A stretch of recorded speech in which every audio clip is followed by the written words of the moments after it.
Hey guys, All the Way with Alloway here with John Krokidas and Austin Bunn, the co-writers and director of the film Kill Your Darlings. So I love this film, you guys, so much. Thank you. And it made me so happy to see that you guys were college roommates. Yeah. So was your relationship anything like Alan and Lucian's? You know, I thought about this. I think John was really a combination of Lucien, Bill, and Alan. In that, and here's my answer, he was the center of the scene. Mm-hmm. Everybody knew John. True. He wanted to try everything once, and lastly, he could write a paper from 2 a.m. to 6 a.m. and it would still get an A. True. You hate those people. Yeah. So we became really close friends early on. I think partly because we were both passionate about film. Mm-hmm. Does that make you Alan? Well, you'll notice I did. You're the lead? He's the lead. Well, I was definitely the person, I was really interested in creative writing and screenwriting even in college, and wrote screenplays from a sophomore year on. But I think, like a lot of your viewers probably, I never thought people like me made movies. Right. And then John, who was one of my closest friends in college, went off to film school, and suddenly, no, it was exactly these kinds of people made movies. And so that's where the kind of genesis of this project began, was in our friendship. Well, it was 10 years in the making, which is so incredible. And it makes sense because the research that it takes to do a film like this right, you know, it's time consuming. So tell me a little bit about that journey and that process. Wow, okay, so it begins my freshman year of college, finding the Allen Ginsberg poetry collection at the campus bookstore, and just feeling like I was reading this lifeline. Did it like light shine when you opened it? Like, oh. Yeah, more or less. I heard bongos on the other side of the page. No, just realizing that there were these writers. He likes folk music. It probably had guitar strumming in it. A little guitar. Yeah, gotcha. Exactly. So he was just such an important writer to me, so honest, so transgressive, and so just really, for somebody who was a closeted young creative writer from New Jersey, as you can imagine, Allen Ginsberg really meant the world to me. And you can never just read a little bit of the beats, you end up reading a lot of the beats if you like them. And in reading the biographies and just getting really interested in their lives, this murder is a footnote in many of them. But as we talked about a lot, it was always just a footnote. This was front page news of the New York Times in 1944. I mean, there are a long series of articles tracking the murder. And the criminal case against Lucien Carr. And I think we just both were mystified why nobody else had just taken this on as dramatic material. And that's a kind of good impetus for writers, because it puts your butt in a chair and makes you want to write, to be the first person to tell it. A true story of murder that caused 3 of our favorite authors to stop being college students just dreaming about doing something with their life, and actually write and go on to create this huge revolution, which obviously influenced us and a lot of people. Yeah. But then once you have, you know, the event, it's what's the story you're trying to tell. Right. And when we looked at all the characters and we looked to see who we thought we could identify with and who had the greatest arc, it was Allen Ginsberg. Because he starts off the story as a dutiful son. He's really only showed the world one side of who he is. Then he gets into Columbia. He gets into an Ivy League college, and he gets to go to New York City with bohemians and all of these cool people.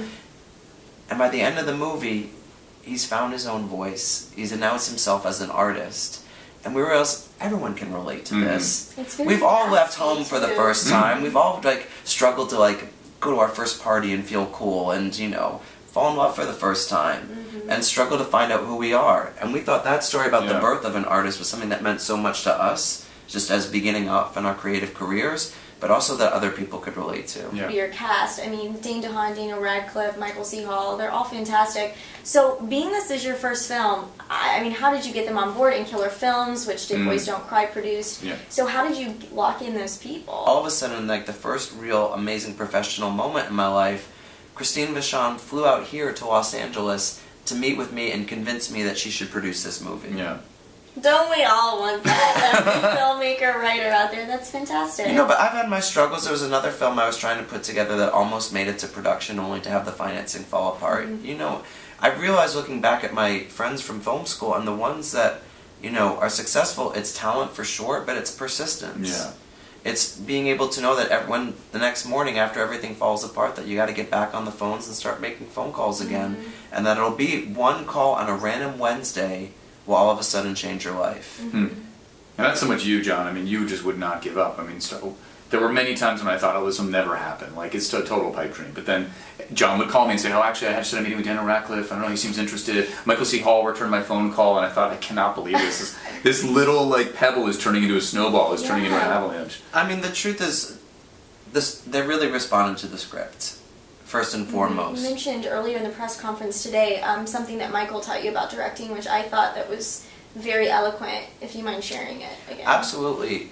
You know, when I asked Michael how he liked to work, he said to me that if I ever wasn't pleased with something that he was bringing to the table or what he was doing, not to say don't do it like that, because that's just going to make an actor close down and become self-conscious and start thinking about what they're doing and trying to please me. Instead, just say add whatever you want to what I'm doing. It's such a simple piece of directing advice, and yet so clear. And, you know, you're asking actors to expose their real emotions. And having been, you know, the two of us having been on stage and being in front of a camera, even though we weren't very good at it, you realize how vulnerable you are, and that the best acting comes when it's your real emotions becoming the character's emotions. And Dane and Daniel, you know, although Daniel's been working for years, like, he's just now starting to tackle really difficult roles. I think starting at Equus and you know, Dane now Well, is... Daniel said to me, which was so poignant, he gave me, even though he was doing a Broadway musical, we would meet once a week for 2 months before we started filming. And what he said that I thought was super poignant, he said, John, I want you to treat this like it's my first film. How great. And he wanted to completely find a new way of approaching character than he had ever worked before. And so we kind of started creating this own method for him.